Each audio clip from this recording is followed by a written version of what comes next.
Hi guys, it's Hazel. Welcome to my channel, Hazel Anaka Design. If you're here for the first time, welcome. If you're returning, welcome. This is going to be a really quick video because I thought that I was doing this yesterday at the end of a long, challenging day. I took on a mindless, maybe Zen-like job of bringing all my buttons together and sorting them into the appropriate size containers, which wasn't the case before that. Anyway, so I'm sorting, chatting, zoning out, sorting, chatting, zoning out. And then I realized I was talking to dead air, which is the first sign of mental illness. Anyway, I will try to bring you kind of up to speed of what I was doing and why. Up until now, I've had my buttons in an antique piece of furniture with sort of a drop front section, 2 drawers like so that were full of buttons. And the problem with that solution was that it wasn't big enough for the jars and so on that I had for the different colors of buttons was not big enough, because for some unknown reason, I keep acquiring buttons. And trust me, the button fairy is not bringing them to me. I'm actually making a conscious decision, oops, I dropped one, to acquire more buttons. So that stops now. Anyway, so what I was doing is I brought together a bunch of different size containers. You know, maybe I'll say no to the pasta sauce ones, or the, oh, it's not within reach. I also had some from salsa, coffee jars, to try to make it look a little better. I'm moving all of this stuff now into a new antique I bought that is, I don't know what vintage it would be, but it is a china cabinet. It has 2 glass doors, so 3 shelves behind glass doors that have that wooden fretwork, a drawer, and then 2 doors. So I'm gradually rearranging things around here. So anyway, what I will just continue doing for a few minutes is kind of showing you my system. I also said that I had used this tea box to bring a selection of different colors. Now this obviously isn't accurate anymore. To have in the bedroom if I'm hand stitching snippets and wanting to decorate them with buttons while I'm in bed watching TV. So I had even forgotten that I had done that. So anyway, I dumped this. I started this green jar. They had been in here, which you can see is obviously not big enough, and so on. So this is a bit of a dog's breakfast here, in that it's a mixture. I don't know if I'm going to, unless I use this quart, but that's not very big either.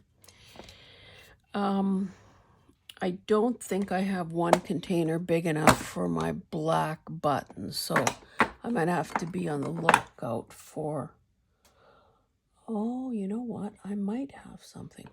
Anyway, I'll just briefly show you kind of what I've done. I've got one of these cute little decorative jam jars with my sort of wooden painted dollar store buttons. So that's probably complete. I have a little mini Epicure cute little jar with just odds and ends that I've found, like wooden plugs and whatnot. I decided, but I kind of thought of that late in the process, that I should maybe, oh, there's some fuzz, I should try to keep all the fabric covered buttons together, the ones I made and vintage ones, because they tend to get soiled when they're in contact with everything else. So that's kind of I'm just throwing buttons in there as I find them.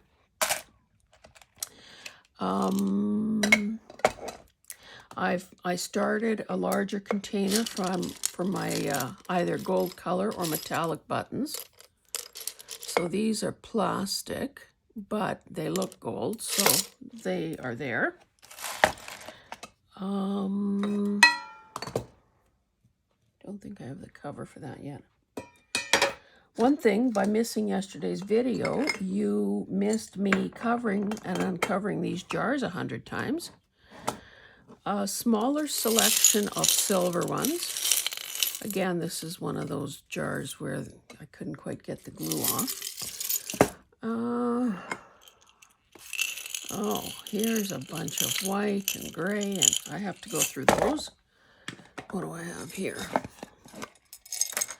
Here are some black ones. I could add a few more in there, I guess.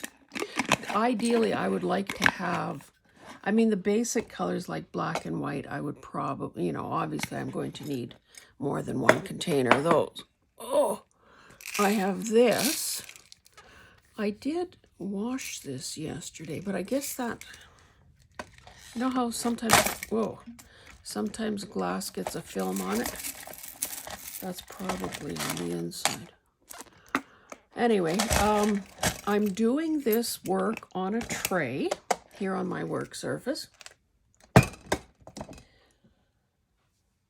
just to sort of corral things from, you know, flying away. I did, and I'd never done that before. I started a little jar, this will probably be too small, of clear buttons. I was also saying that in the past, if I encountered a button and saw that it had thread still attached to it, well, I just made it my business to get that thread off there because, you know, it's ready to use. I've since found that, well, that's not really smart, especially if you want that sewn look to it. So I'm not doing that anymore. Now I need to find a video, and I think maybe Nancy from Wishes and Weeds, I think at one time she had done sort of a talk, demo, whatever, on being able to tell the difference between bone, shell, glass, well, maybe not glass, bone and shell buttons. So I have quite a few white ones, as you can see, and I might have some theories about what their content is, but not be very positive. So I also bought these, which I think are maybe a little more special. Now they are a couple yellow ones in there.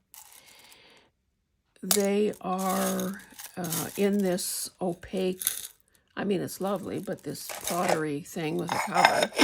So unless you lift the cover or have a really good memory, you don't know what the heck is in there. Oh, an empty jar. I had a whole drawer full of pink and red ones. So, and then of course I realized, oh, there are a bunch of orange ones in there. So, and I was doing this last night by artificial light. So I'm sure that some of my sorting is a bit flawed. But anyway, that's the state of affairs here. And until I finish this, I have my whole surface here covered with jars and buttons. Oh, here's another category. I had these,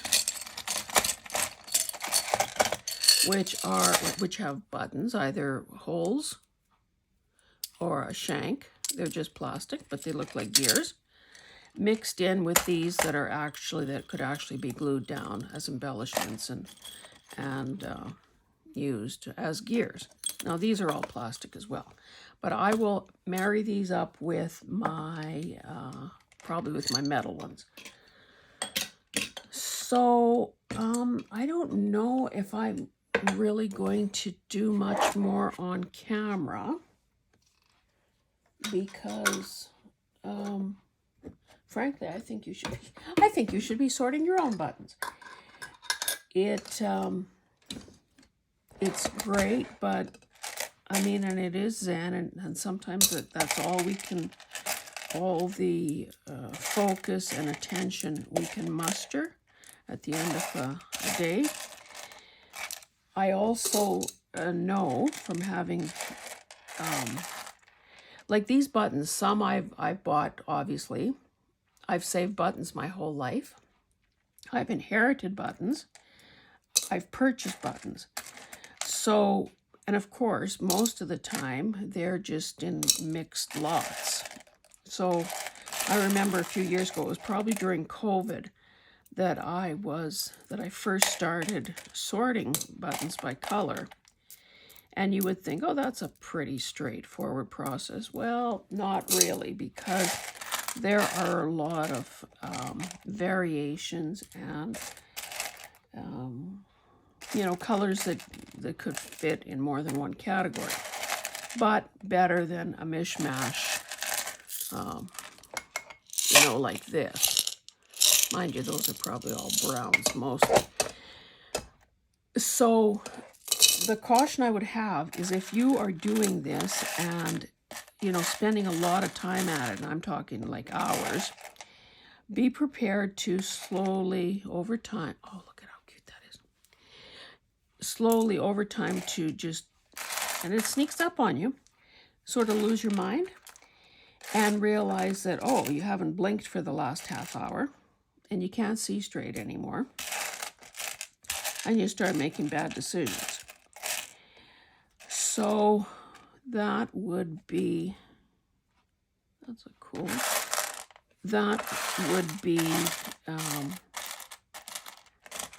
if you're not a compulsive personality, you would probably be advised to, that's a bead, not a button, to just do it in phases as you can and not hurt yourself.